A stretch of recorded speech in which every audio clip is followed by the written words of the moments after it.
Hey everybody, it's Cindy A. Lewis with One Simple Thing. And today I am sharing the last One Simple Thing for December 2025. If you would like this series to continue, please let me know and I can create some more videos. That being said, my one simple thing before we step into January, I want to share is keeping your journaling gentle, doable. So picking three simple things from this series that worked for you and carry only those forward. Just pick three, not everything, just three. But I have created a small list here about some of the things that we did. It's not everything, but it's, some of the things. And starting in structure.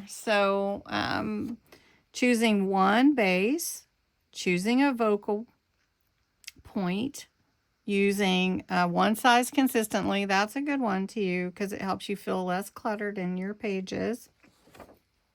And repeating a layout.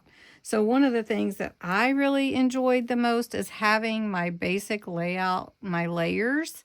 So I have a base, I have some texture, I have a focal point, and, I have a word and then a small accent. That's my favorite one simple thing. It's having a layer that I can refer to for every page if I want to, just changing the focal point. Using what you have. I'm always a proponent of crafting your stash and using what you have. And so turn your scraps into something immediately instead of waiting. Stretch your key elements. In other words, if you have one page, you want to use it several different ways. Do that.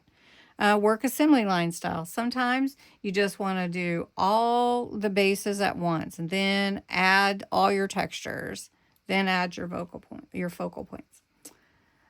Prep your pages on low energy days. So in other words, take your pages, take your bases, whatever you want to add to your journal, and just do the base, or just do pockets that day, or just cut out elements from your kits, whatever. Finishing and flow. So decide when a page is enough. When you look at it and you say, okay, this is good enough, I'm stopping here, and that's okay. Keeping pages from getting bulky. So one thing we talked about too was adding texture without adding bulk. Adding cheesecloth adds texture, but it's not real thick and bulky. Or adding your drywall tape. That's really cool texture to add, but yet it's not bulky. So think about that.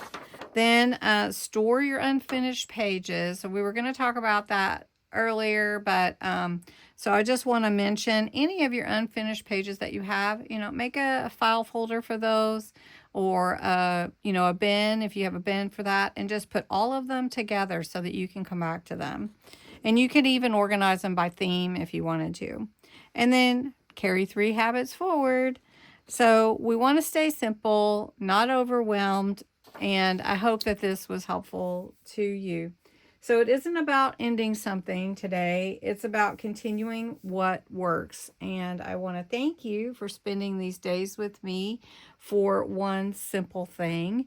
And I'm eager to hear what you liked or did or would like to see continue. So anyway, thank you so much for joining me today. And I hope you have a wonderful rest of your week.